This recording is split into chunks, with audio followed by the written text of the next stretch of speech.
Hello, ladies and gentlemen, and welcome to another edition of Wrestling Talks and Thoughts. I am your host, Saheem the Dream. With your boy J Mac Mizzy. J Mac Mizzy, what is going down? What is What up? it What do? is up? Yeah, man. It's been a minute, but we back.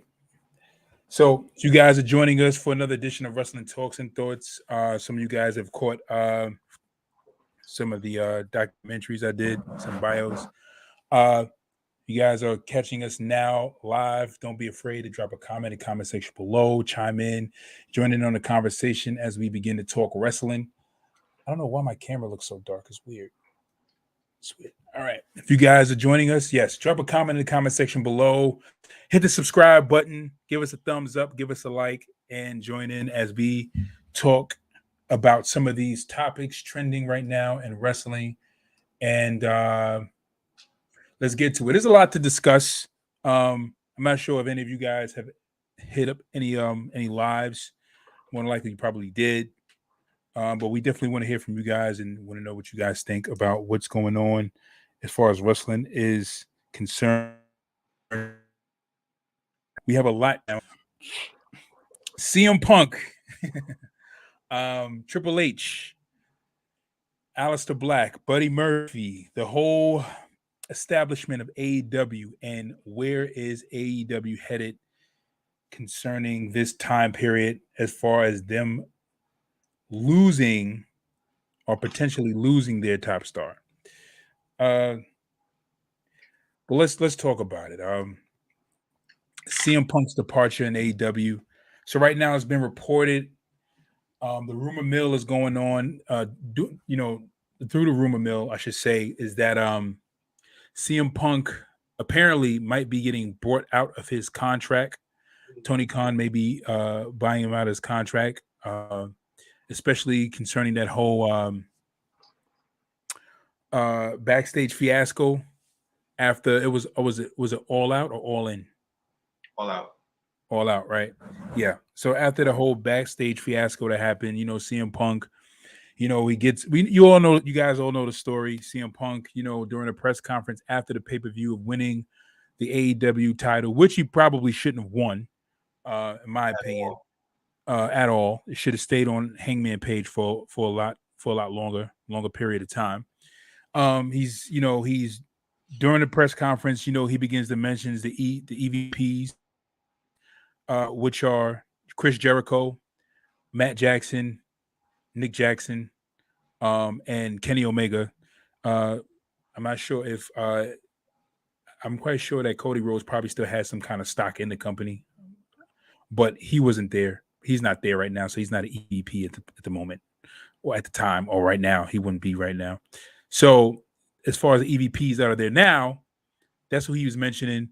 He goes backstage, goes in his dressing room.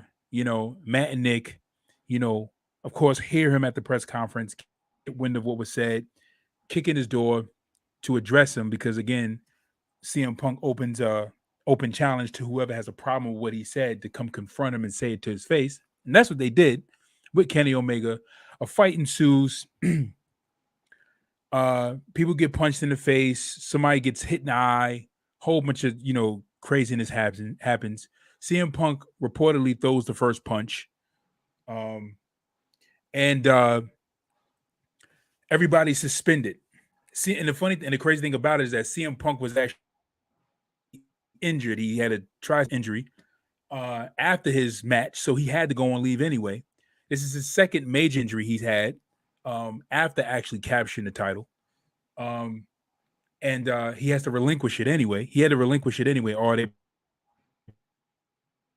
probably going to make still hold the belt and do the whole interim nonsense or whatever. But he has the tricep tear in his arm. He has to go on leave anyway. Young Bucks, Kenny Omega, they get suspended. Right now, Tony Khan is in a place where a lot of, and let me just skip to this anyway.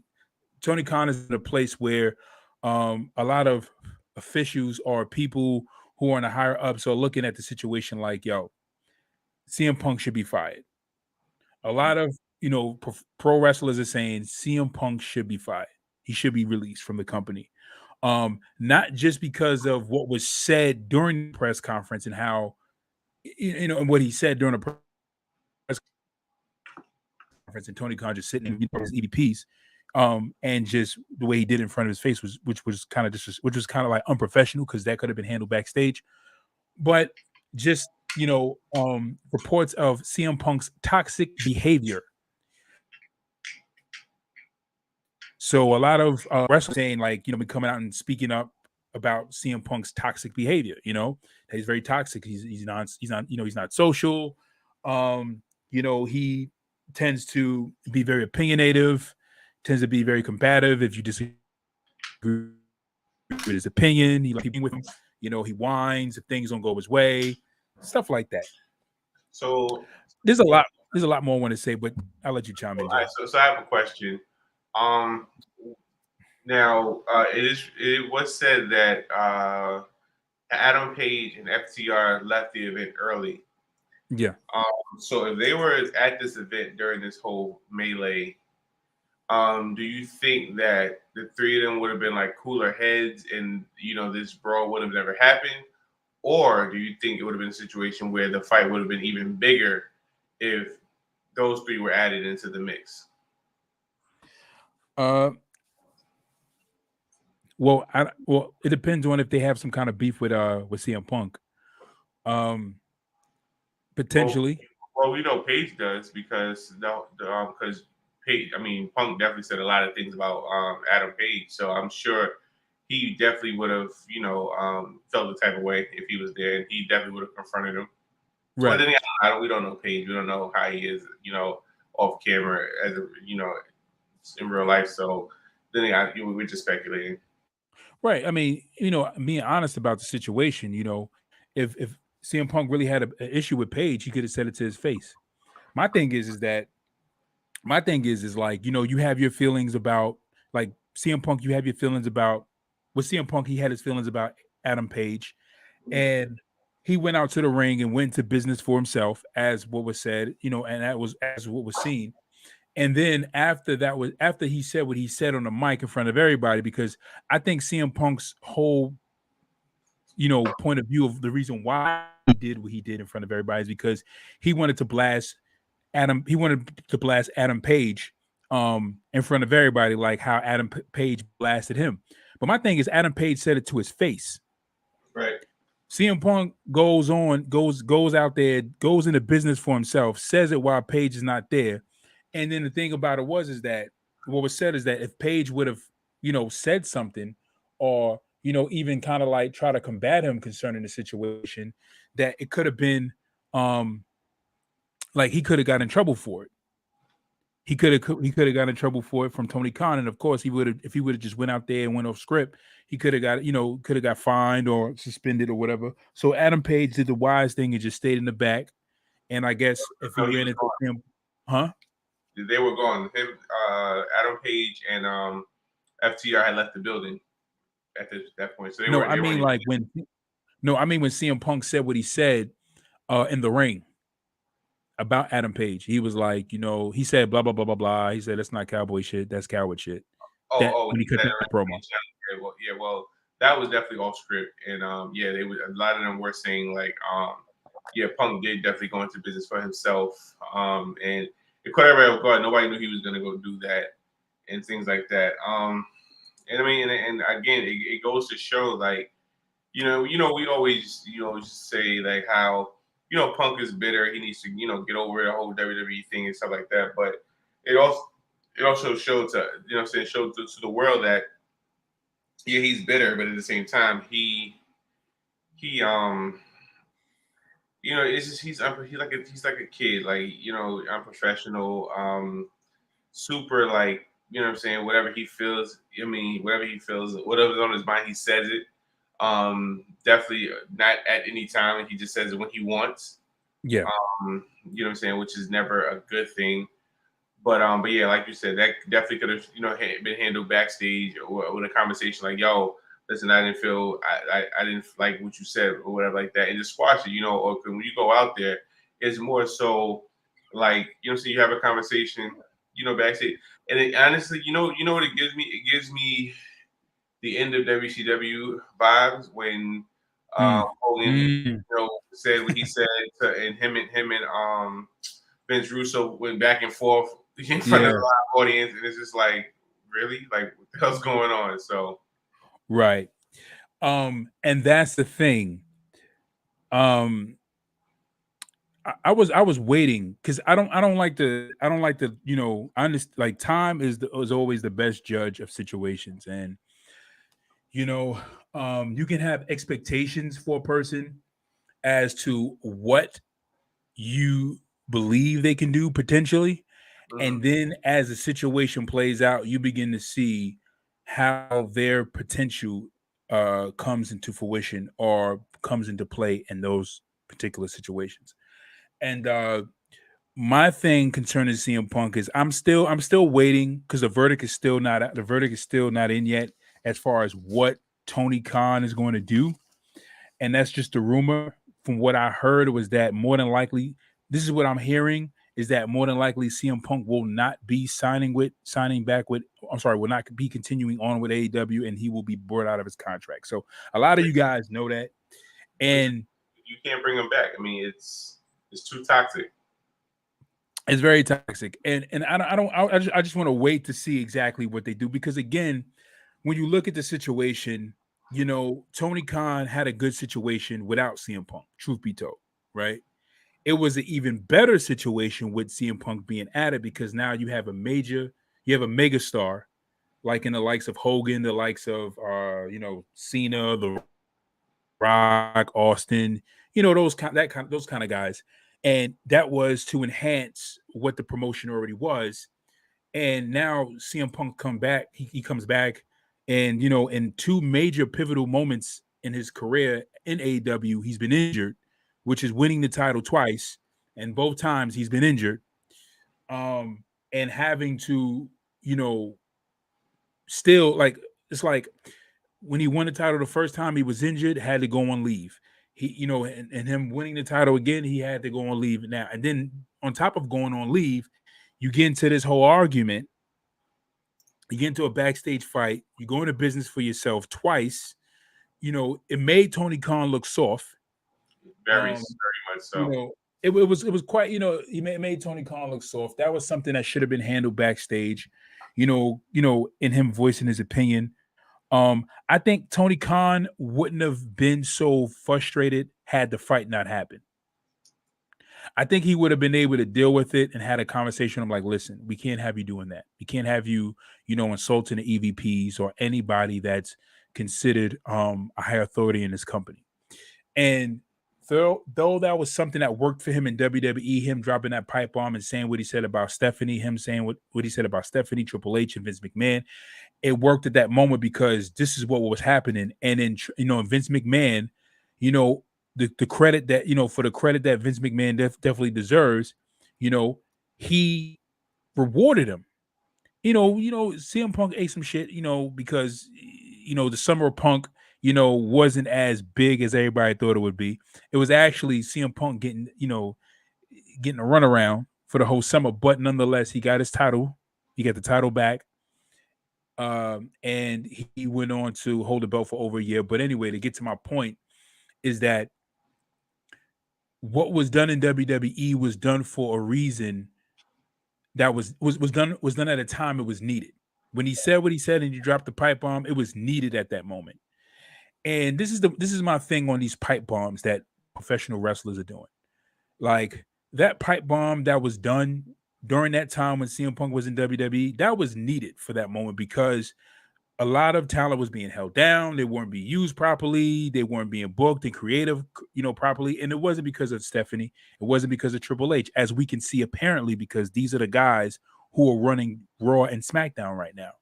But it was because of Vince McMahon. Vince McMahon had the, unanimous decision, as being chairman of the board, as part of the board, chairman of the board. He had a unanimous decision. He had control of all creative. So whatever he said went. But now we're in AEW where they don't have that level of suppression and oppression. Now they're in a place where they can flourish and they can, show their talents. And then for him to go out and say what he said, it was like you getting ahead of yourself, Cowboy. Like you need to pull back, you need to scale back because this is not WWE. People are not being held down and being oppressed. Like we don't need a Moses to set us free. Like what we need is good, a continuation of good matches and a continuation of good booking and a continuation of great story. That's what we need. And though you may have your disagreements or your feelings about these wrestlers, that in itself is between you and those wrestlers. And when Adam Page said what he said it to his face. CM Punk could have said something, but he didn't say anything. Right. And then CM Punk turns around and he says, he offers up a challenge because again he held a grudge and he eventually take from Tony Khan out of that seat. Put Vince McMahon there. Put Triple H there. Put Paul Heyman there. Do you think that promo goes as far as it did? No. I think Triple H or Vince McMahon would have stopped and was like, all right, that's enough. Even Paul Heyman, that's enough. We can't, and again, it's like, because like Tony Khan was apologetic, like, hey, and I should have said, and Punk's like, no, you didn't do anything wrong, but he's like, no, I need to apologize, and it's just like, what? Yeah. You know what I'm saying? So my thing is like, honestly, I honestly feel like even when Punk's saying what he said about the EVPs, to me wasn't a big deal. When he said what he said, it was like, all right, it is what it is. And Tony Khan was agreeing with some of the things he said because when CM Punk went on about Colt Cabana, Tony Khan was shaking his head in agreement, like, yeah, like agreeing, like saying, like, CM Punk didn't come to me about Colt Cabana. He didn't mention Colt Cabana, like as letting us know, like, CM Punk didn't even talk about the guy. He didn't even mention a guy. Right. And it had everything to do with just Tony Khan probably like, I can't use Colt Cabana. And I mean, I don't know anybody who's a fan of Colt Cabana and sit there and vouch for him like a Cesaro or a Buddy Murphy or Aleister Black or Keith Lee. You know what I'm saying? Like, oh, this guy's a underrated talent that needs to be used heavily. Like, he was just CM Punk's friend who CM Punk, went to bat for. Right. And apparently WWE was right about letting Colt Cabana go because AEW let him go. You know what I'm saying? But even outside of that, I feel like Punk mentioning the fact that Colt Cabana, shares his bank account with his mother, like that's nobody's business. That's it wasn't anybody's business, but I agree with Punk in the sense that Punk was only defending himself as to say, like, yo, you guys think I have something to do with him being fired. I have nothing to do with him being fired. As far as you guys, because we know, because from what most fans, some fans who've been following Colt and CM Punk know, is that they're not friends anymore. Right. So when people would be beginning to speculate, oh, CM Punk got this new top role, he's a new guy, he's now getting a championship while Colt Cabana is being fired. So they're like, so this has something to do with CM Punk, and CM Punk's like, I ain't got nothing to do with that. Like, that was Tony Khan's decision because Tony Khan didn't have no use for him and didn't feel like he was a talent that would push the company to another height. That was it. Right. And I think him coming out and saying those other things were just like saying, like, yo, like, listen, I did nothing but help this dude. I mean, right. I mean, there's ways of saying, but but without going in depth about him, you know what I'm saying? Like kind of like throwing like jabs, like that was, that's like saying, yo, like, I helped my boy out, you know what I'm saying? Yo, he was cool. We're not friends anymore. I had nothing to do with it. I didn't give him herpes. He gave himself herpes. You know what I'm saying? Like, it's just like, what? Like, why would you bring up his personal information? Like, I mean, like I said, there's ways of kind of like washing your hands and pleading your innocence without, throwing low blows or, trying to throw him under the bus.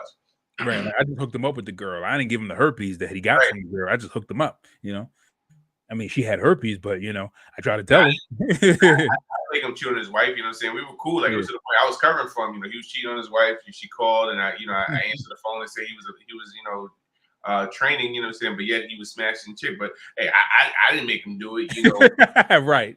But, dry snitching. Boy, I covered for, like, you know what I'm saying? Like, all of that was just unnecessary. Like, yeah, it was. but I understood Punk. I understood Punk's point of view because I understood Punk's point of view because he was, because what we don't know is what was said to Punk concerning what, because apparently Punk uh is giving off the impression that the EVPs like Omega and the Young Bucks have been saying like he has some like Punk has something to do with this guy Cabana being fired. And Punk is like, I have nothing to do with that. Like that's not me. And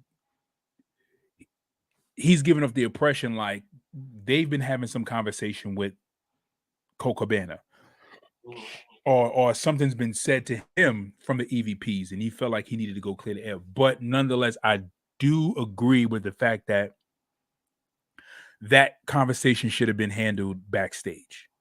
But in Tony Khan's position, I wouldn't have been. I would have been like, yo, all right, I understand your frustration, understand how you feel. You want to defend yourself to people in the business, and also you want to defend yourself to people online who have these feelings about you concerning your relationship with Colt Cabana.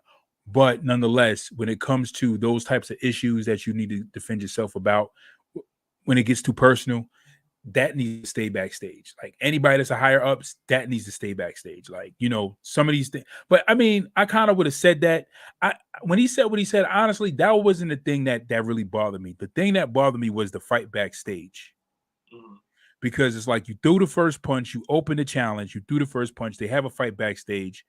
And then my thing is that you got I think Booker T said it best. He was like, he said, this is what he said, when it comes to guys who are like the main draws or the big draws, he said like a Hogan or like a Rock or like he said a Triple H or guys who are draws. He says when we would sell out shows and we would make money, he said we would go to those guys and say thank you. He said it wasn't you guys should be thanking me. He says we would go to the guys and say thank you. And then when CM Punk began to like kind of like go in about about the numbers and the ratings and stuff like that increasing and talking about like how he's a draw and stuff like that and talking about his draw, it's like Punk really the truth of the matter is you're drawing, but how long? That's number one. How long are you going to draw for? And number two, um, this is a house that was built by Hangman Page, the Young Bucks, Omega, Cody Rhodes, and Jericho. Like those guys went, invested their money, said they're gonna put together a whole pay-per-view, and they did it. They put the pay-per-view together. They did 2 or 3. They sold out the arena. From there, Tony Khan seen money in it. He brought into it, and now we have AEW. Those guys built that place. So it's crazy because it's like it's different because these guys are not Vince McMahon they're dealing with. You know what I'm saying? Like you say something to them, you get fly with them, they're gonna fight you. Vince McMahon was an older guy, and Vince McMahon would have fought you. He probably would have fought you, but Vince McMahon is all about money. He sees business first. But these guys, like we EVPs, we don't have to worry about the business aspect. We'll bust your ass. Try to find a way to get rid of you, and then we'll book some other indie talent and keep the show going on. Like one monkey don't stop the show. So, but I think again, there's some truth in what Triple H said before he left WWE when he confronted CM Punk. There's a lot of truth in what Page said, and I think we're just seeing what happened. I was very excited to see Punk come back, and then just to be like disappointed by what's happening. Like now he's being fired, and it's like, bro, like we got to figure something out. We got to figure something out because the truth of the matter is that if CM Punk gets fired and he ain't coming back, right? He flopped. He flopped. His run was a flop. He was a bust. Everything that he said concerning that whole pipe bomb situation, it was all for nothing. What you did, what you said was all for nothing. And I Right. said this before. When he did that whole pipe bomb gimmick in WWE, and he didn't stay and he left. I was like, it was bittersweet because I was like, I understand you leaving, but I'm like, bro, you said all of that just to now leave. Right, but then outside of that, he was given the green light to do that pipe bomb on Raw, where like I said, this scrum. I mean, I feel like it was a let's talk about the pay per view and stuff like that. He just took it upon amongst himself to say what he said. Now again, I feel like if because at the end of the day, Tony Khan's a wrestling fan. So he's gonna do Yeah. what he likes to do as a wrestling fan. Um, but at the same time, but you have to show some kind of authority. Now, I feel like with the fight, like you said, it kind of like I think without the fight, you know what I'm saying, Punk would have they probably would have said something backstage, and eventually he would have get relinquished the belt, whatever the case is. But I feel like once that fight happened, with Jericho being one of the EVPs, he was like, yo, you got to do something. You can't let, what I'm saying? That's why the next night on Dynamite, Jericho said what he said, because he broke character and was like, yo, you know what, like, I forgot exactly what he said, but, he definitely mentioned the scruff and was like, yo, that's not how we conduct business. And then snapped right into character to, do the promo Right. to promote his whatever he had to say. But I definitely feel like Jericho had to talk with Tony Khan like, yo, you can't allow this. You cannot sit here and not say anything. You have to discipline this guy. You have to do something. And you can't show favoritism. So you gotta discipline all of them at the end of the day. Right. Um, but yeah, I do feel that so you can't bring Punk back into the situation because it's too toxic. You know what I'm saying? Because then it's gonna look like, okay, you say what you want, or you can, because it's gonna look like the inmates are running the asylum. And then Right. a lot of guys were requesting to get their release before. And I feel like you bring Punk back, that list of wrestlers requesting their release is gonna get higher. And they're going to pretty much demand it, or it's going to be a situation where they're going to have a solid front, like it's either him or us, or Right. him or situation. So because only thing I was hearing, like I was just looking in the media and just seeing, like, on different websites, on YouTube websites, a lot of different wrestling fans, on different YouTube pages, they were posting, just media about a lot of people backstage, like, not really feeling Punk. Like, they just like, yo, this dude is toxic. And then you even had, you know, um, some guys who said, like, he, in WWE, he tried to come in and impose himself as a locker room leader and position himself, and they never really took him serious as a locker room leader. And and understand, like, you know, understand, like, that Punk is trying to, make way or make segue for, like, some kind of change, but it's like, yo, you gotta be that change, man. Trav is up. What's up, Trav? but also too, I look at it like this, like you can't really say that Punk was he was drawing ratings, or he was the reason that now, because again, when we talk early in AEW earlier stages, we always said Punk should go to AEW. AEW needs that star power, they need a home run hitter and things like Right. that. So Punk did show up, but at the same time, he showed up when there were other heavy hitters there, as far as Daniel Bryanson, um, the guys from Ring of Honor, uh, you know, um, John Moxley, Moxley, Jericho, yeah, yeah, Omega. what I'm saying. So so at the end of the day, like, were you personally the single rating getter?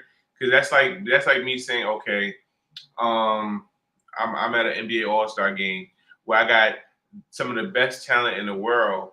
I'm coming off the bench, but I'm saying, hey, listen, y'all came to see me. I'm the reason why people watching this All Star game. No, it's not. They can't. They watch the All Star game for LeBron, Steph Curry, Durant, Giannis, and guys like that. But Right. I just happened to be there. You know what I'm saying? So I felt like the same way. Like, hey, Punk's there. Yeah, I want to see Punk. I like Punk, but I definitely don't say that he's the single reason why the ratings went up, because you had a bunch, because people first, honestly, I feel that people prefer to see the baddies over at CM Punk, to be honest with you. Yeah. Like that's the thing. Like when CM Punk returned, I was like, yeah, I gotta watch more AEW. But the funny thing is that I wasn't watching more AEW. Like I was still watching Big Man WWE because CM Punk may have had the star power to bring more eyes back to more eyes to AEW. And he does. I think he does have the star power. But the thing is that AEW still looks like an indie venue. Right. They need to revamp the venue. I heard some news that Tony Khan is talking about revamping the venue. They need to revamp the venue so that it could look like or position itself to be more of a competitor to WWE, in first place. And when I look at AEW, I still feel like I'm watching a more, a bigger version of TNA. You know, like TNA, they wrestle in that small little arena in Florida. I feel like when I watch AEW, I'm just watching them wrestle in a bigger arena that's just like TNA. Low lighting and whatever. And I will say that CM Punk did bring more eyes back. The viewership did go up. The ratings went up. Actually, his return was like one of the highest rated AEW shows. I think it's the highest rated AEW show right and now. and one of the biggest pops. I say. Right. And but nonetheless, like CM Punk's return and him coming back after he came back, it was just like okay. And me and my wife was having this conversation, and I didn't want to say too much because I had high hopes. So I was expecting good, but I didn't want to say too much too soon. But usually when I begin to like contemplate on things, I begin to have more foresight as to what could happen. You know what I'm saying? Like, and then really get an idea. So I wasn't really trying to make a judgment on CM Punk's return, but my wife did, and she was just like, she said, I don't think he's gonna do as good as everybody think he is. She's like everybody. She said, I don't want to say that too much. She said, but what I want to say is that we'll see how well he does. And that's what I was thinking too. And I was like, yeah, I said, we'll see where this goes because we'll see if you're a Hogan. We'll see if you're Austin. We'll see if you're a Rock. We'll see if you're a John Cena. I won't even put John Cena up there with those guys. But we'll see if you're in the caliber of a Austin or a Hogan. You know what I'm saying? Or a Triple H. Or a Rock. Like we'll see if you're those kind of guys. And it's just like, are we in a year now? Yeah. It's been a year since his return. Mm-hmm. So and granted, like he may have some tired. It's just like it's just like F him.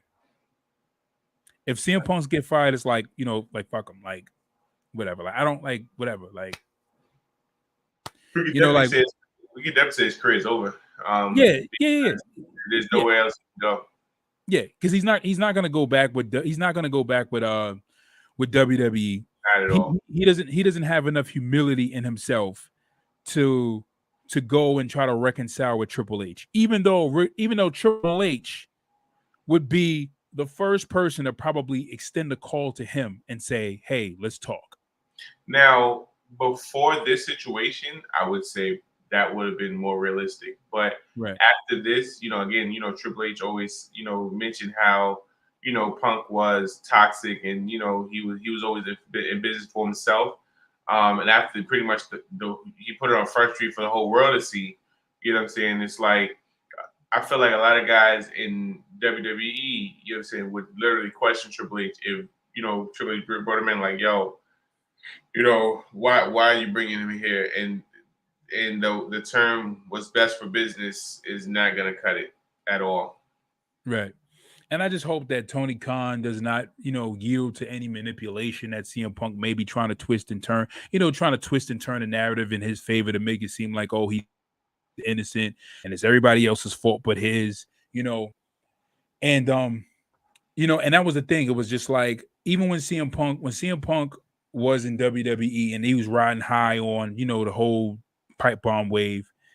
And I just remember him cutting those promos with Triple H. And I just remember just like listening to Triple H. Like I was riding high on a CM Punk wave too, but like certain guys are just my guys. Like I'm just like, they're just my guys. And I remember Triple H cutting those promos on CM Punk.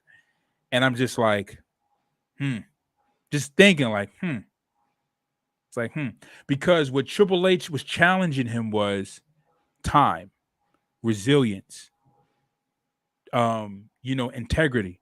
That's what he was challenging him on. He was challenging him on his integrity. He was like, if you say that you're here for the voiceless, if you say that you're here for change, and you say that you're here for better, let's see you stay here and promote that. You know what I'm saying? So it was like, and then when he left, it was just like, and then CM Punk was like, "Oh, I was sick. I couldn't do it. I couldn't do it anymore." And it was just like, "Yo," I'm like, "Bro, I understand you sick, but what Triple H had to go through during the curtain call, and then after the curtain call, right? We're talking about Triple H right now being head of creative, but him developing NXT, right, and then creating these stars that are ready to be handed to the main roster." All packaged to go. Vince McMahon doesn't have to repackage them, doesn't have to rename them, doesn't have to change their gimmick. And then Vince McMahon changes the whole gimmick. And then Vince McMahon, fires most of them. And then Vince McMahon, pretty much just tarnishes everything that Triple H has done to increase the value of the company and the viewership and the quality of matches. And then Vince McMahon turns around and tears all that down. But Triple H had to sit through all of it. So it's like, dog, it's like you ain't the only one that had to go through that. Like you're not the only person that went through that. You know what I'm saying?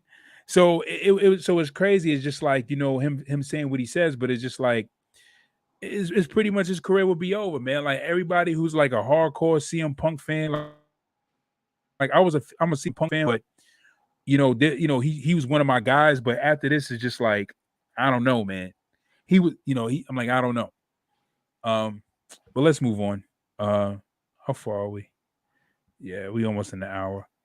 ALIESTER Black's AEW departure. So apparently ALIESTER Black has left AEW. He's moved on. Well, there was a report. He did post a video stating that he just needed time away. He stated that he hasn't left AEW. That he will be back soon. Yeah. But in his he shot a video live to respond to fans, and he did say he just took some time off. He said he hasn't left the company, but that could be him just kind of like, I guess, kind of diffusing everything. Yeah. So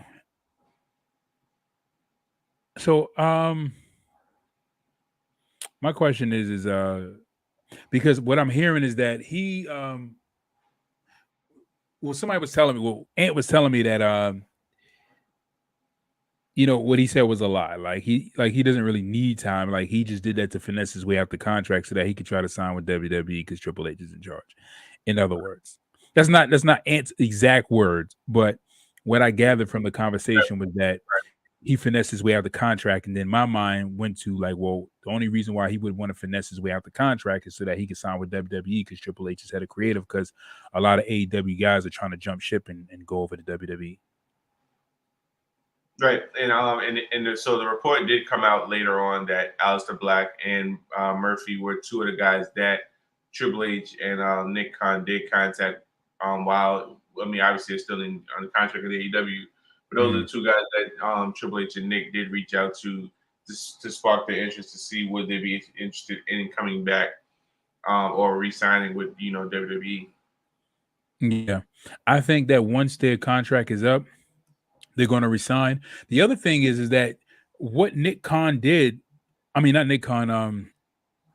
What is his Tony, name again? Tony. Yeah, those daggone cons.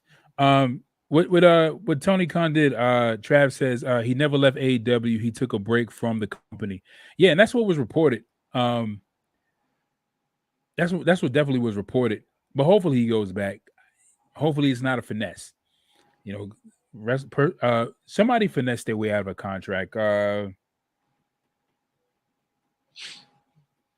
was somebody who finessed their way out of a contract in WWE.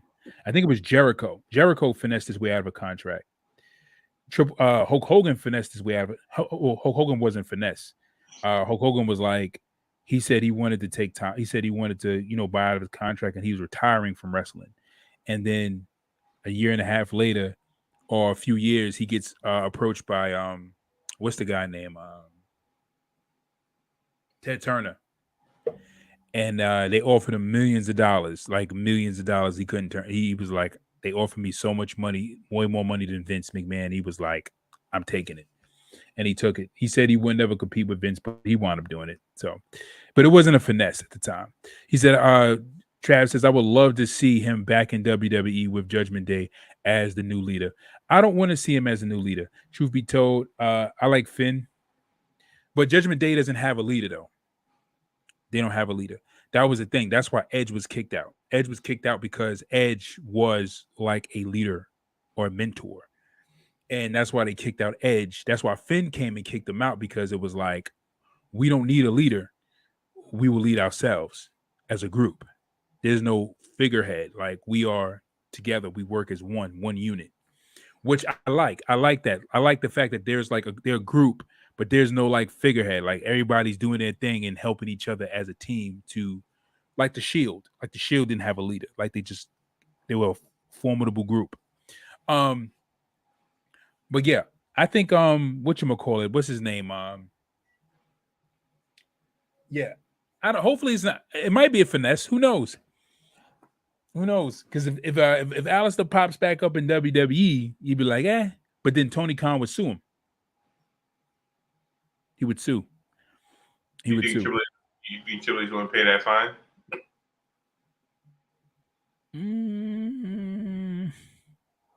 He probably would. Yeah, I mean, he probably would. Knowing how much of a great show he can get out of ALIESTER. Oh yeah, he'll do it.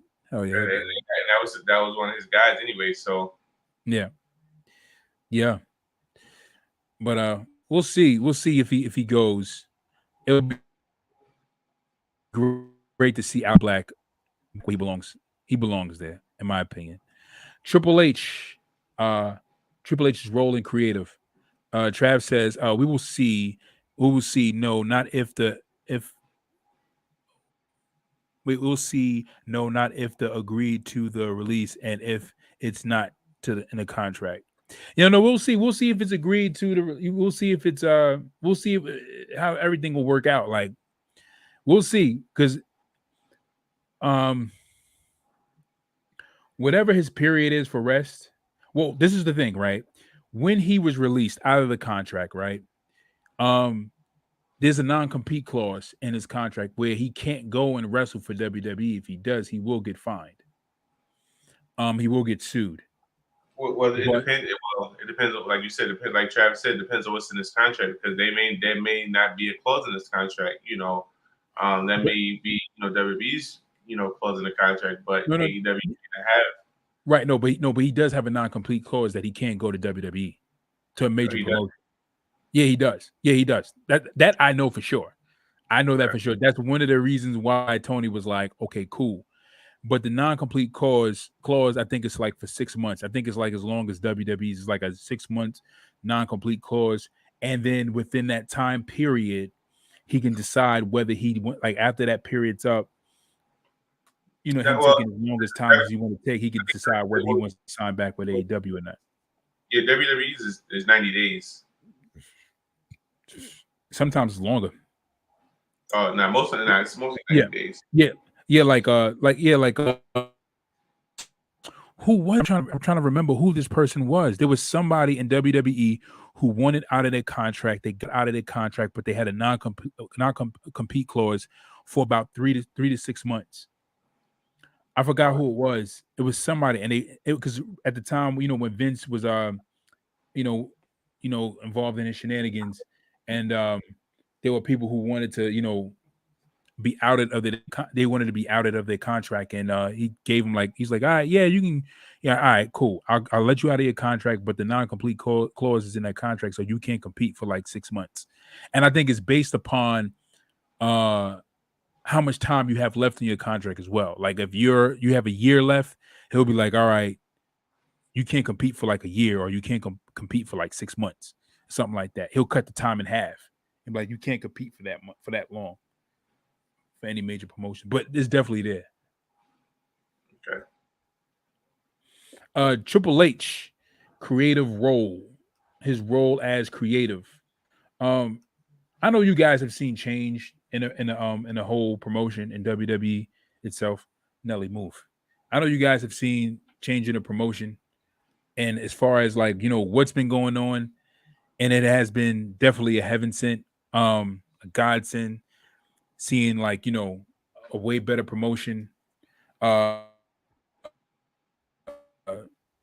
our eyes, better booking. I'm gonna say this now.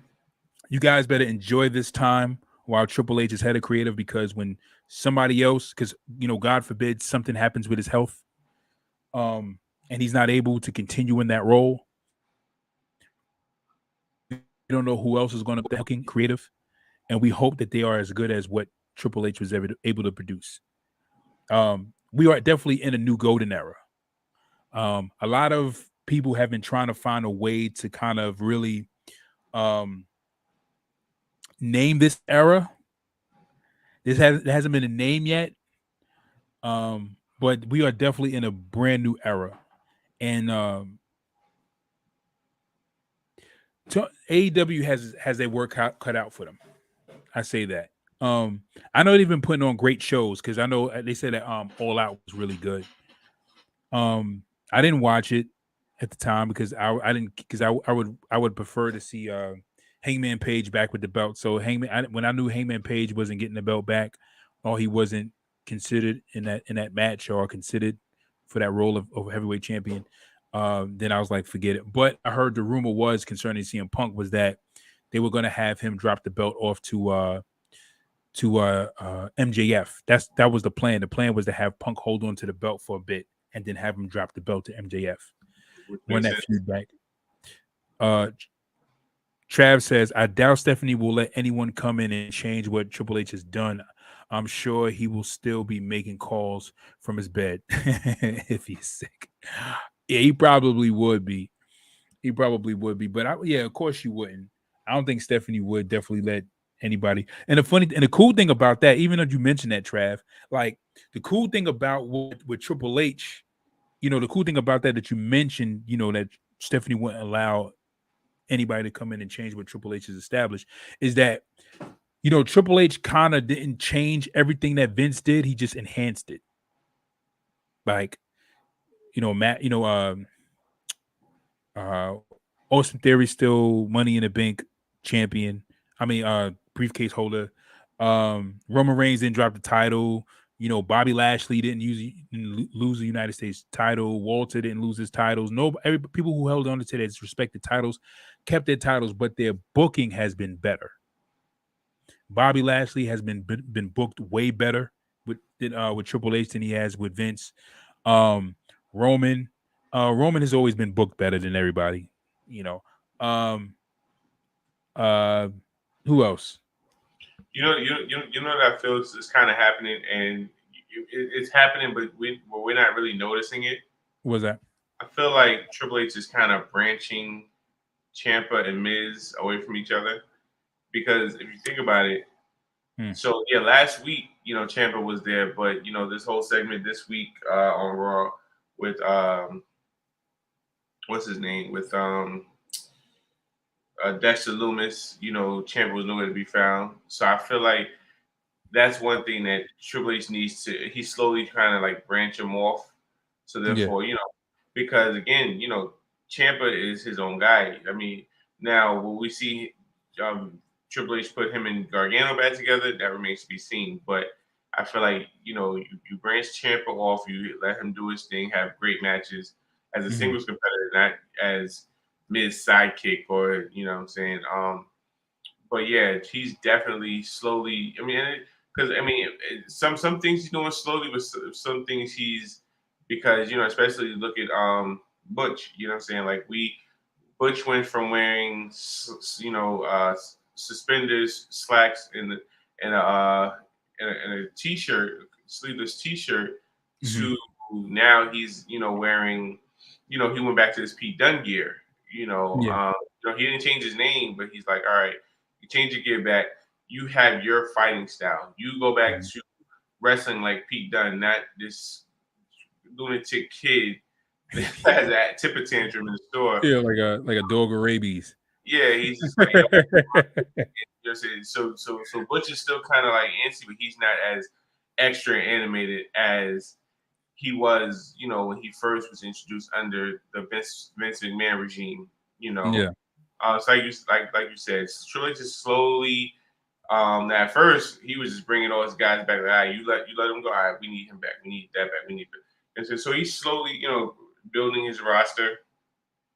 As we seen last night with Candice LeRae, being added to Raw. So yeah, like I said, he's definitely slowly changing it and slowly, making tweaks as he sees fit. Yeah. Trav, I sent the link in the group. Yes, and he said he said I disagree. Invite me. Let me speak on that. He wanted to speak on Triple H's enhancement of what Vince McMahon has established. No, but I definitely agree. I think I definitely agree with you. I was hoping they did that because I'm like looking at Ciampa and all these bright John Cena colors. And I'm like, nah, B. When I'm like looking at Vince, like, yo, what are we doing? It's like Vince was just taking everything that was right and making it wrong. Like it was just like, yo, is he doing? And it felt like he was doing this on purpose. I felt like he was doing that on purpose. I'm like, yo, like what? I'm like, yo, like what? Like what? You gotta. Like what? You gotta. Yo, I'm getting feedback from your. I'm getting feedback from your. Hello? Yo. Trav. Yo, what up? Trav. Can you hear me? Yeah. All right. Yeah, I can hear you, but I'm getting feedback from your mic. Yeah, I can hear you, but I'm getting feedback from your mic. All right, hold on one second.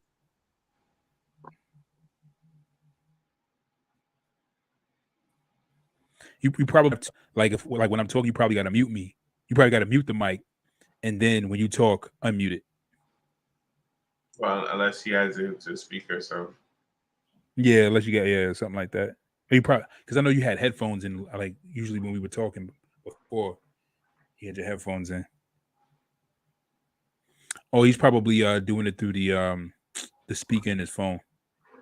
Because I know it. You get like feedback from it.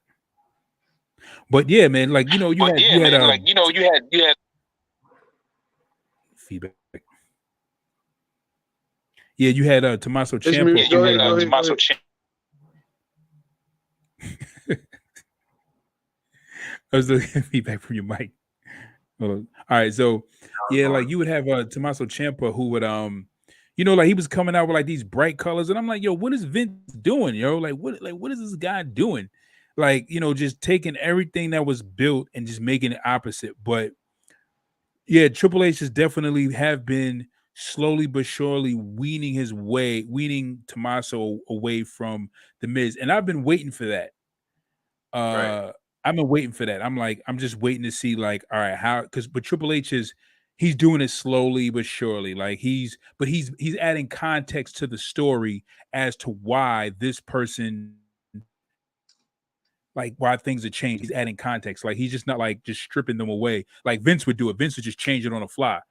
1 minute they'll come out wearing black and red, and then the next night they'll come out wearing pink and yellow. Like you're like, what are we doing? Like he's not changing it on the fly. That is true, but he's definitely doing it like with context.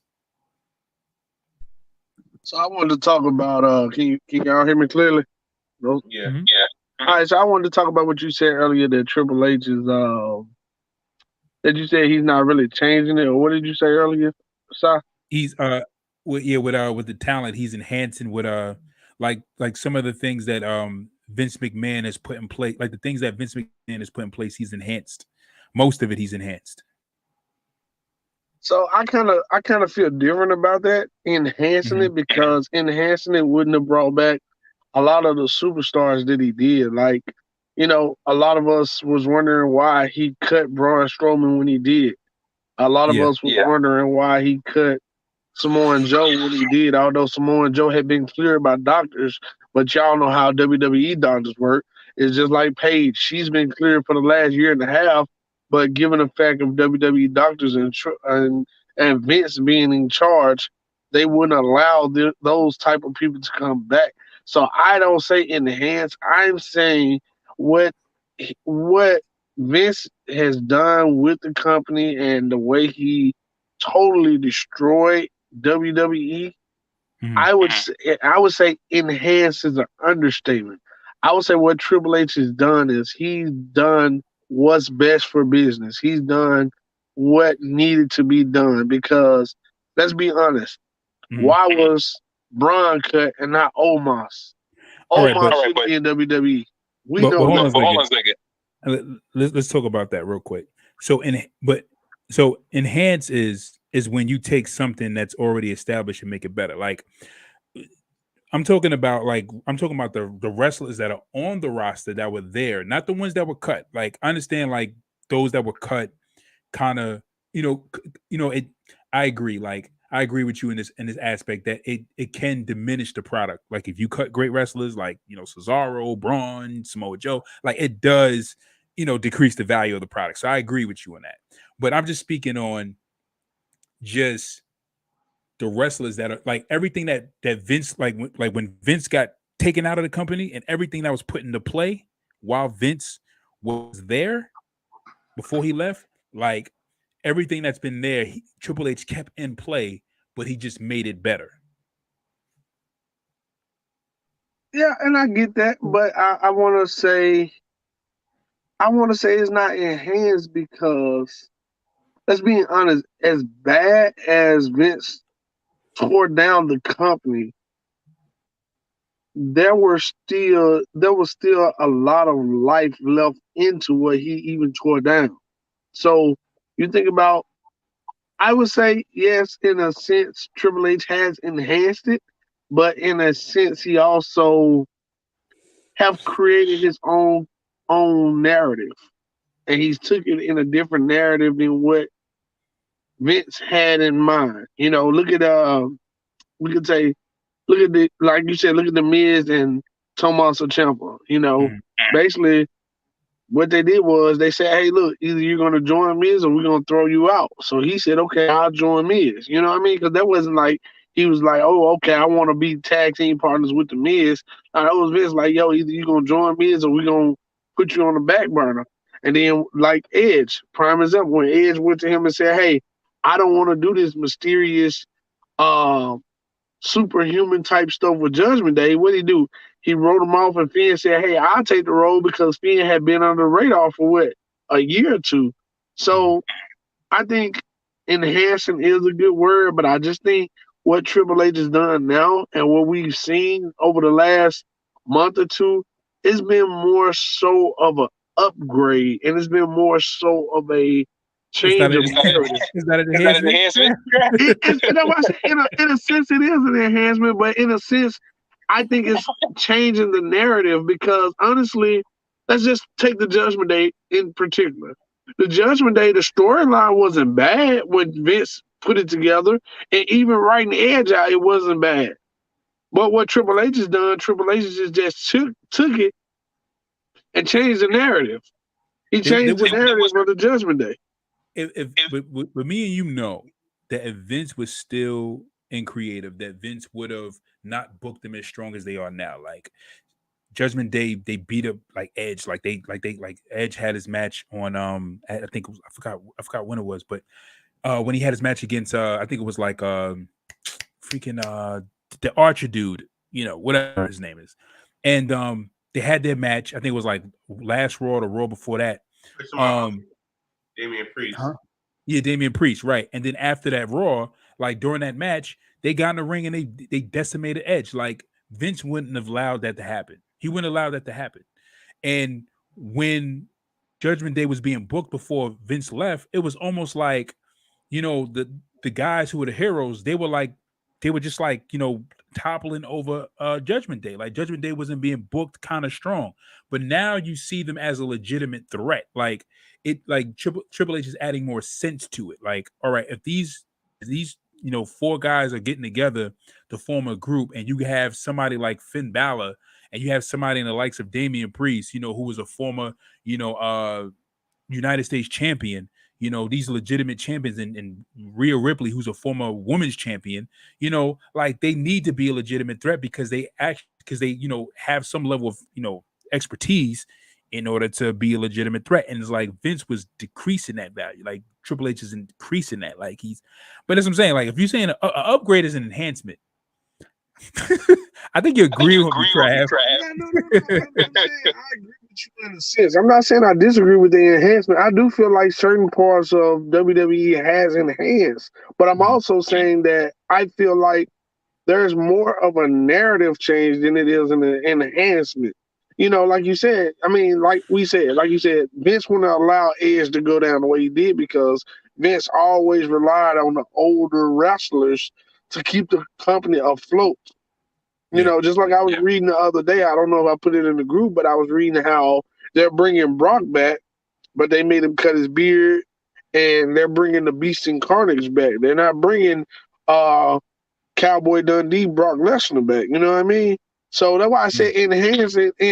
I think certain parts of it is enhanced, but I also feel like Triple H is trying to change the narrative. Like, hey, what Vince had going on, we're going to maintain some of the things on that road and try to make it better, but we're also going to turn the page and go the other way on a lot of things that he done because look at what Triple H been in charge for how long? Like about a month and a half now. Look at the wrestlers that he's brought back in that month. It's been about a month and a half, maybe a little bit longer. Look at the wrestlers he's brought back in that time frame, and look at where he's placed those wrestlers in that time frame. Look at this. Dexter Loomis has not wrestled since he made it back. But the storyline of him just attacking Miz is so damn funny that you just want to watch it. We didn't have nothing like that when Vince was in charge. The only reason why 90% of us were watching WWE when Vince was in charge was because we all wanted to see the angle Roman Reigns was going to go. If it wasn't Roman Reigns, we really wasn't paying attention. And the only other group after that before Big E broke his neck that was interesting was what's the boys? What's their name? What's the name? The tag team, the Bianca Belair husband. Who's y'all know who I'm talking about. Street Profits. Yeah, the Street Profits at the time was hot. So them the only two times, and the Usos, them the only three people y'all was really kind of watching at the time Vince was there, and we were still keeping an eye on Daniel Bryan. Huh? Randy Orton and Rick.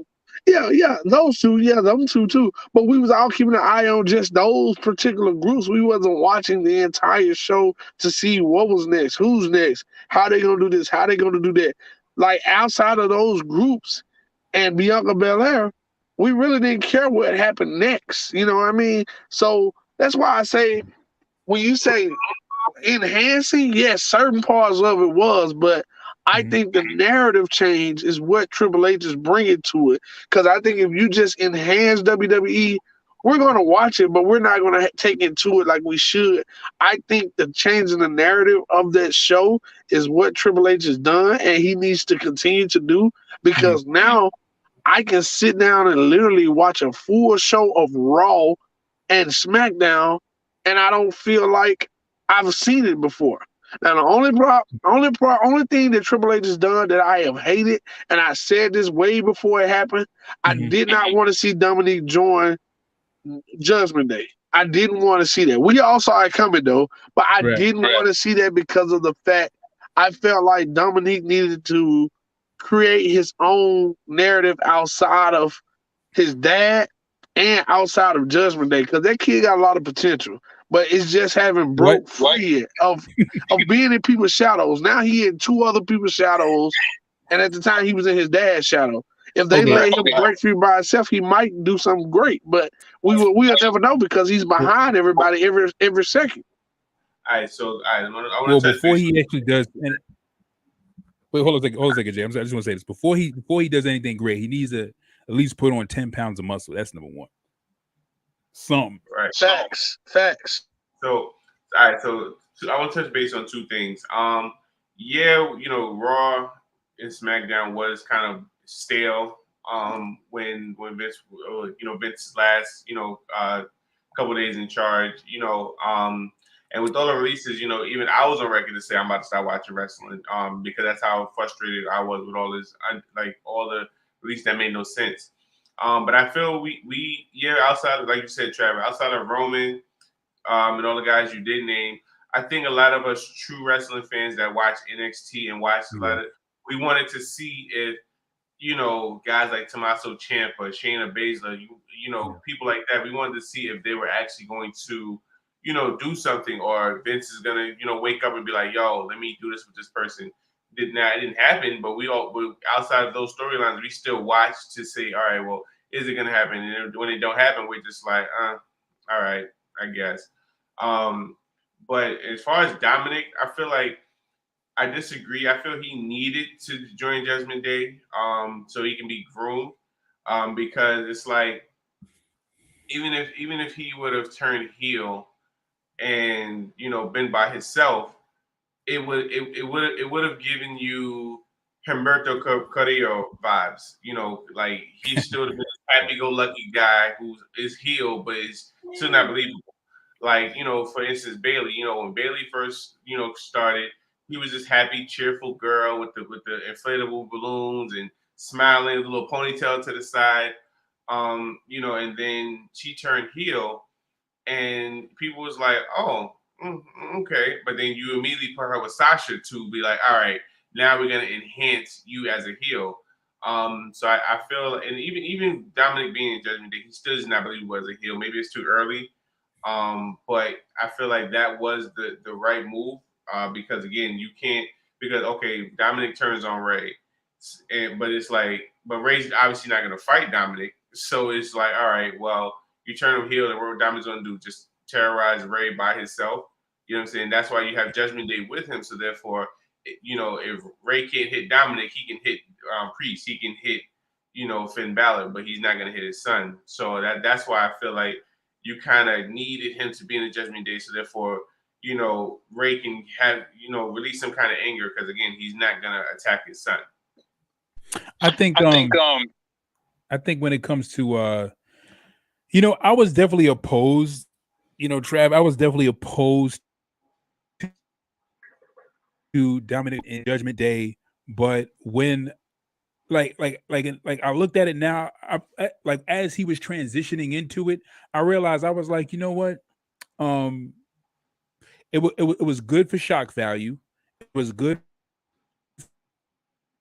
for entertainment value, and it's different to and I understand, any superstar that comes in by themselves and they're trying to develop their own identity, they need to venture out on their own and build something first before they go and join a group. But Dominic is young, like, and God forbid he gets any severe injuries that will prevent that.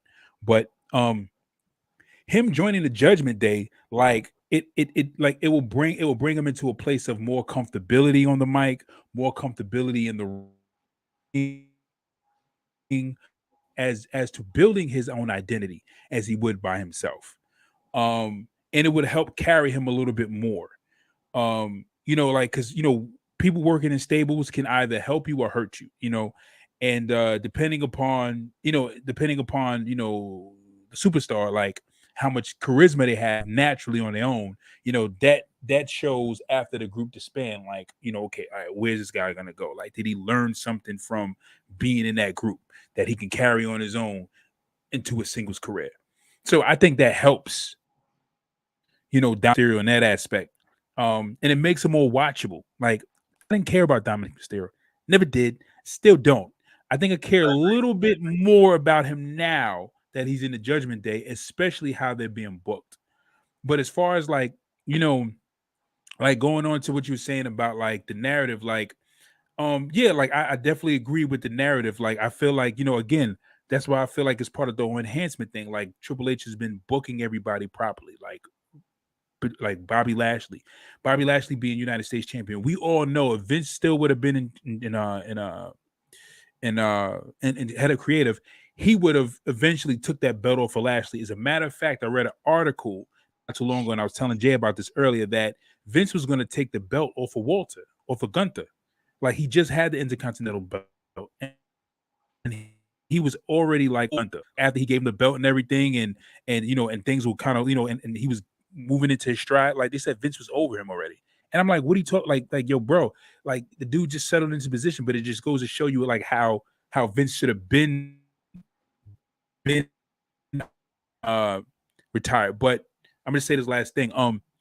I was telling Jace earlier, I think that after WrestleMania is when we're going to see the most dramatic change. Is when we're going to see Triple H saying, "This is my complete vision of Raw and SmackDown." I think we're getting glimpses of it, but after SmackDown, after WrestleMania, because WrestleMania is when we go through that whole reboot, and then we also have the season premiere of Raw in 2 weeks, but which we might see a change there. But I think after WrestleMania is when we're going to see like a big overhaul of like, this is what, like, Triple H is like, all right, this is what I want to do. I respect what Vince has done. I learned as much as I could from him, but I'm going to take what he's taught me and take what I've experienced and what I've learned and combine that together, and this will be my complete vision. I think that's what's going to happen after WrestleMania, in my opinion. Yeah, because that's something was the season premiere. Like, that's right after Extreme. That's the Raw after Extreme Rules. So, as I was saying earlier, as Tom told me earlier, it kind of like there's no storylines right at that point. At that point they're kind of like gearing towards what's next, the Saudi Arabia event or Survivor Series, but whatever one, it's more so they're gearing towards Saudi Arabia. Sorry, okay, so they're more so gearing towards Crown Jewel, and after Crown Jewel will be Survivor Series. So it's like, have that Raw. Like I said, like you said, he can enhance stuff, and it's a season premiere, so he's gonna try to make a splash. We can see more debuts or more returns. But yeah. Speaking of which, are you guys? Oh, no, go ahead. What you gonna say? Well, I mean, I get where y'all coming from with the whole Dominique. I mean, it's growing on me, but I'm not sold on it yet. But I will say this, regardless to what WWE has planned, we can all agree that Triple H has made it 3 times better than what it was. We're not seeing the same guys go at it every single week. Like, we've seen a turn in Madcap Moss and Ricochet as a tag team. Last night we got to see Johnny Gargano and KO as a tag team for the first time in a long time. Mm. We got to see Johnny Gargano's wife last night for the first time in a long time. It's been a like I said, it's been a change in narrative. But one thing I want to say, and then I'm gonna let y'all go to the next thing. I want to go to CM Punk for a second. Okay. I sat in the bathroom and I listened to that whole CM Punk interview with AEW, and I'm going to put it this way: Tony Khan is the reason why CM Punk did what he did. And the reason why I say that is because I understand CM Punk was such a big hit of signing. I understand why you would sign CM Punk. I understand why you would want him in your company. But I think Tony Khan just gave CM Punk too much of a leash, and he just said, "Hey, the floor is yours." And CM Punk took full advantage of it, and he took it to a whole different level that Tony Khan didn't think he would take it to. It's just like the MJF situation. You know, the mic was supposed to be cut at a certain time. It didn't get cut. So what did MJF do? He went above and beyond, and he took that leash and he took it out of control. And I think that's the same thing CM Punk did. So I think in that situation, Tony Khan got to eat the bullet on that. He made a mistake by giving CM Punk too much leash. On the flip side of that, CM Punk should have kind of controlled what he said and what he was doing at the time that he did it. But I understand your frustration. But then on a live interview is the wrong place to do it. And to go back there and start a whole masquerade of fighting behind the scenes is even worse. But at this point, I think CM Punk wrestling career is pretty much over because now you're listed as a toxic person, period, and you're not going to get signed with no other company, no matter what. And I'm done on the CM Punk situation, but that's my take on CM Punk. I think he really just took his foot and he just stepped in a pile of crap, and he felt like he could just wipe it off and get away with it. But finally, Tony Khan grew a pair and said, "No, I'm not going to let this stand in my company. I'm not going to let this happen. We're going to do something about it." About time Tony Khan got some because he didn't have none at first. Because CM Punk been doing what he wanted to do since he walked into AEW. But on the flip side to WWE, they now have the ball fully in their court, and there's nothing AEW right now can do to catch WWE. I've sat for the last 2 to 3 weeks trying to watch AEW in full, and I can't grasp everything at once because AEW wants you to take so much in that 2-hour span. And these guys are cutting 2 to 3 minute promos or less. And then you got to watch the action. Then you got to keep up with all these championships. And it's going berserk. But WWE on the flip side is saying, hey, look, we're going to start focusing in on what we wasn't getting when Vince was here. And we're going to key in on these situations and we're going to make them better. We're going to change the narrative. We're going to do what we can to bring wrestlers back that didn't deserve to get cut. Because we know 90% of the guys in AEW right now didn't deserve to get cut. And we know John Moxley walked on his own. We know Daniel Bryan left the company because why? Vince kept him on a short leash, wouldn't let him be the wrestler he wanted to be. You know what I mean? Like you said, they were going to take the Intercontinental title off Gunther, which would have been stupid at the time because you're trying to build the character. You know, Bobby Lashley at the same time should have never been in the conversation of losing the title or anything like that. So it's a lot of things that's coming back to fold where WWE is like, okay, at one time, AEW had took control of the wrestling world, but now WWE has taken it back because Tony Khan didn't have a set of kahunas to tell wrestlers what they could and couldn't do. So you know what? I agree with the fact that you said, like, this is what I definitely say. I'm sorry, real quick from the comment section. Kiki says wrestling is not the same. I think for WWE it's gotten better. But I agree, Kiki. It's definitely not the same. It's a little bit different from what it was back then. But I say this: AEW did take control of the wrestling world in a sense that they had the wrestling world's attention. Like, we got CM Punk, we got John Moxley, we got Daniel Bryan. We're getting these these WWE guys that are coming over. We got Jericho. We got a great, indie talent that WWE will love to sign, like the Young Bucks and Paige and Omega. We have these guys, and they had the attention, and it was an opportunity for them to capitalize on it. And now it's like that's been spoiled. Because, two things. For one, first thing, the rebranding of AEW's venue. They need to rebrand that stupid venue because it looks like a freaking indie venue. I can't stand AEW's. Every time I turn in and watch it, I keep feeling like I'm watching like a bigger version of TNA. And TNA is like, you know, but at least TNA's venue design is a little bit better. I think TNA had more room. They'll probably design something better. But it's just that AEW just still looks cheap to me. Like it looks cheap with great lighting, you know, and good wrestlers, but just bad lighting and poor costume designs. But you know, but I just wanted to say that. I think one thing that's bothering me the whole Day angle is I am sick and tired of every week after week after week, Dominic comes out with this chair and gives it to Ray and gets on his knees and be like, it's daring Ray to hit him. Like we know Ray's not gonna hit him. Now, what will be funny is Dominic getting on his knees and expecting Ray to hit him with the chair, and Ray pulls out a belt.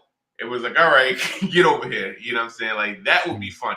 But yeah, it's just like, all right, Dominic here is just like, all right, yeah, you're doing too much. But you know what though? But you know what though? I'm gonna say this. I think. Hold on a second, Trap. Hold on real quick. From the comment section, Kiki says, "What do you think of Trina becoming a wrestler? Is that real?" Yes, that is real. That is real because I'm gonna tell you somebody else. Lil Scrappy is also doing the exact same thing. Dwight Howard got interest from Triple H. Right. I know. That's real. But it's not real. That was just one angle. That because obviously Jade Cargill, and they have the baddies. Trina is considered, her motto is she's the baddest.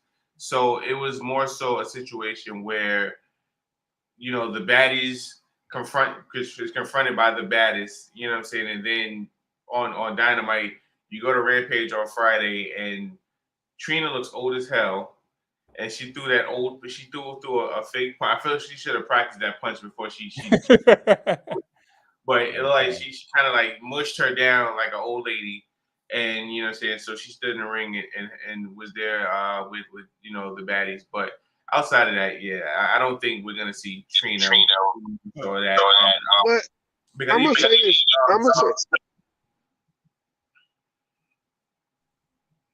I'm gonna say this too, though. You got to think about it now. They might try it, and I say that because look at the spotlight WWE gave Bad Bunny. Look at the spotlight WWE giving Logan Paul or Paul, whatever that guy name is. Look at the spotlight. So I think they may try it only because if it could bring. They might try. They thinking this is gonna be. Look at it. What was that show where Bad Bunny had the best wrestling move ever in WWE?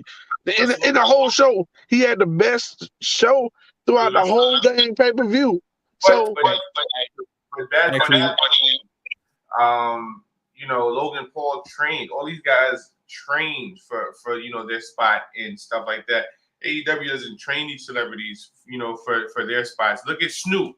Snoop went on the tightrope. Did the worst splash I've ever seen in my life. The worst. Okay, so what about the Kevin Gates? So what about the Kevin Gates punch? Oh God. That was Yo, that was kind of on the fence. Like it wasn't too bad, but it wasn't too good. I didn't even watch it. I heard about it. Oh, you gotta see it. You gotta see it. It was funny, but it was like. It wasn't bad, but it wasn't great. It was like one of those punches where you could tell they went over there a couple of times and he tried to do it at his best ability. But it wasn't too bad, but it wasn't great. It wasn't like it was sellable, but it wasn't believable. You know what I mean? Like it was sellable because the guy he hit, I don't know who it was. The guy that he hit sold it. But it just wasn't believable because you sitting right there and AEW gave you the perfect angle to say, hey, that wasn't real. He just sold it real good. You know what I mean? AEW gave you the perfect angle. If they would have gave you a different angle, you'd be like, oh, that's real. You know what I mean? Yeah. But I mean, if you think about, I forgot his name, but when Wolverine, when he punched Dolph Ziggler, Hugh Jackman. When Hugh Jackman punched Dolph sold the hell out of it. When the gypsy when he punched what's his name? When he punched Austin Theory at at the pay-per-view they had the Clash of the Castle. Yeah. The wrestler, obviously we know that these celebrities don't really know. They don't do this on a regular. So when they do their part, the wrestlers, it's the wrestler's job to sell it to make it look more real or give more effect to it as it is. Like as now to bring up that my point was like me and you was talking at work the other day, Trav, when we were talking about Sami Zayn, the angle that he did with the Uso, with the bloodline. Like literally, like we said, Trav, he sold it to the point where we felt bad. We like our heart was broke. Like, dag, Sammy, you about to get kicked out of the bloodline. Dag, that's crazy. But then saying it just that whole flip the switch and Roman, saying, all right, I got you a new one. It's like we all got happy. Like, yeah, mind you, we're not even in the situation. A lot of people want Sammy out of there anyway, but it's just like how would have happened was like, Dad, that's crazy, Sammy. And then he gets a new shirt, like, oh, snap, I. You know what I'm saying? So like I said, it's the wrestler's job to sell whatever, saying they're given. That's why they're in the position that they are. That's why they're in the position that they're in. Yeah, I think Trina being a freaking wrestler, I'm like, nah. But it sounds like a Mike Tyson style, like what they did with Mike Tyson, what they did with Schwarzenegger, what they did with all the celebrities. But Logan Paul is really taking this seriously, like he wants to do more. Even Pat McAfee wanted to wrestle, but Logan Paul may be like serious about it. But Trina's like what, pushing 50? Yeah, and like she looks old. I don't think so. The baddies, she looked old. I'm like, oh my gosh, she looks old. And like I said, when she threw the punch, it looked like when Vince fought Pat McAfee at WrestleMania, like how Pat McAfee Vince, even though he couldn't, he tried his best, but he couldn't even make Vince look as old as he did. Did you see that Trina picture online? That's the whole thing. That's a negative, but I'm gonna say this: I'm upset about Pat McAfee leaving. I really am. He was the life of SmackDown. But hey, I understand it. If they offer you as much money as they offer him to come do a show, I'm gone too. Because he was making. They offer him, I think, 2 times more than what WWE was paying him. So I'm not mad at him, but I'm upset that he left. Yeah. But at the end of the day, though, like, I don't care if she come and wrestle or not. I think it's a good look, and I get what Paul brother is doing, trying to enhance it and really take it serious. But I think he also got the boxing match coming up with Anderson Silva. Oh no, his brother do. He got the boxing match coming up with Anderson Silva. But but at the end of the day, I think as far as just overall, everybody in WWE is doing what they got to do. Triple H, Stephanie is doing a great job of taking over. I'm surprised they kept the Khan, whatever the other brother named Khan, because he was the one that he was the one that got rid of all of the other wrestlers. He was one of the guys that said, hey, let's get rid of these guys. If y'all didn't know, like, he was the main reason why a lot of these wrestlers got fired because he wanted to do the budget thing, and the budget thing wasn't working. So I don't know, man. We'll see. But listen, guys, I got to roll, man. I'll holler at you guys later. Hey, I got to get up in the morning. But yeah, but most definitely, y'all keep your eye out, man. It's going to be some good stuff coming with WWE, I think. Yeah, I think so. Thanks for joining us. All right, bro. All right. Yeah, but to touch base to what he said, even though Nick Khan was, he was instrumental in a lot of the releases, but again, as we was talking off air side, like with Vince is a businessman, you know what I'm saying? So if it makes business sense, you know what I'm saying, and you have the numbers add up and it makes sense, Vince is gonna be like, you know what, yeah, you're right, we gotta let this person go, let's do it. I don't see nothing with it anyway. Where Triple H is like, Triple H will look at, like, Triple H has a wrestling mind, he's like a fan. So you tell Triple H, hey, we're gonna release this guy. here's the numbers. Triple H said, I don't care about the numbers. That is why we're releasing him. I can do stuff with him. This guy is a great talent. Why are we getting rid of him? You know what I'm saying? So I think that was where Triple H, you know what I'm saying, and Stephanie would differ from, you know, Vince McMahon's decision making. Yeah, no, absolutely. Yeah, because I mean, we could see it's quite evident. It was like as soon as Triple H became head of creative and Stephanie took over Vince's role, because they split Vince's role in half between Amir Khan and Stephanie. But I think it should have just went straight to Steph. But you could tell like Steph was like, no, Triple. You could tell Stephanie looked at Triple H was like, do whatever you want. Right, exactly. Do whatever. You could tell, like you could just tell. I mean, and I'm not quite sure Stephanie wasn't like do whatever you want, but she's like, I trust you. You know what to do. Right. Like you've been doing this way before. You've been doing this since I was in high school. Like right. You know what I'm saying? Like room for this anyway. So right, exactly. And then to see what you did in NXT. You know what I'm saying? Is like, and I'm quite sure Triple H was teaching Stephanie some things she ain't even know. You know what I'm saying? Right. So it was like she was just like, I got all faith in you. Just go ahead and do what you're gonna do. But you can see it though. It's quite evident. But one thing I definitely respect about Triple H is that it shows his respect for that he didn't just everything Vince had and trample all over. Because I do say this about Vince McMahon is that Vince McMahon definitely was smart, because one thing that people credit Vince McMahon for is him making WWE this major conglomerate company, like this major monopoly. And when I begin to do look into research and not research, but just kind of gather some information about how WWE became so big, what he did was he was going to different companies and buying them out, like companies that were folding, like AWA and there's another one that was owned by the Von Erichs. He was buying out different promotions, and not only buying out different promotions, what he would do is that when WWE started promoting itself as a big company, companies that wouldn't sell to him, what he would do is he would go to big venue spots like Madison Square Garden and say, okay, we only want an exclusive contract with you.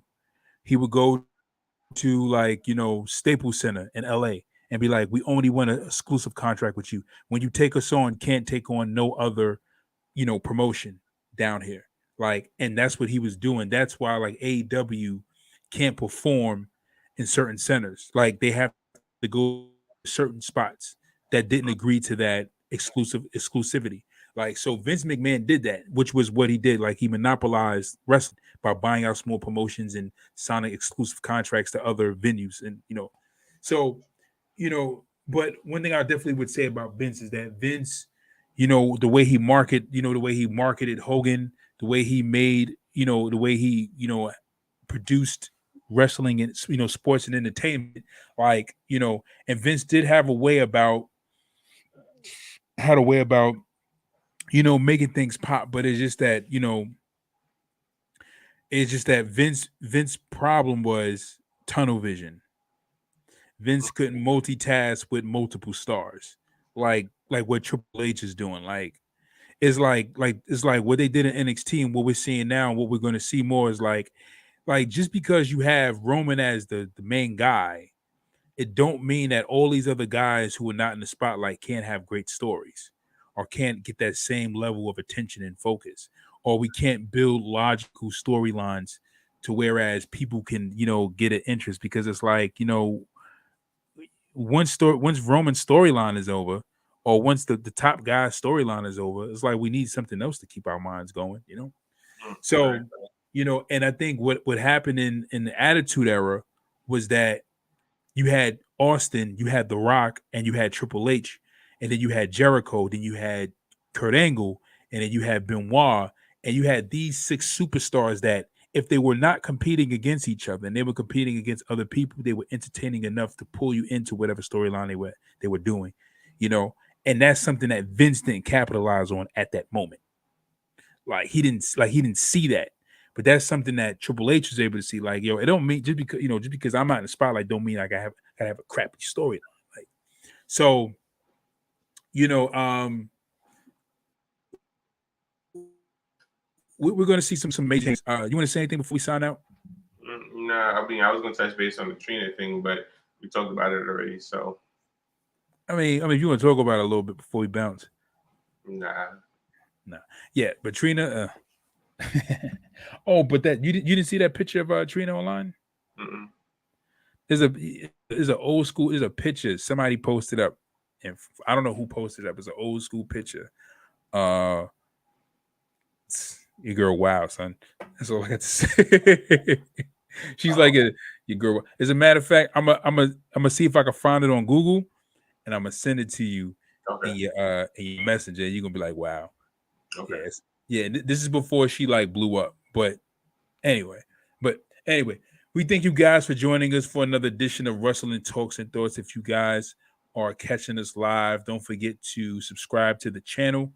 Also check out the two videos we have posted. Top 10 WWE champions of all time, and also the greatest WWE heel of all time. Also, I'll be posting some more videos, some more documentary videos, giving some perspective or my perspective on wrestling, and coming in a few days and in the coming months. But again, if you guys are joining us live on Facebook, subscribe, like, comment, join us again. If you guys are catching the replay, also like, comment, subscribe, check out the videos.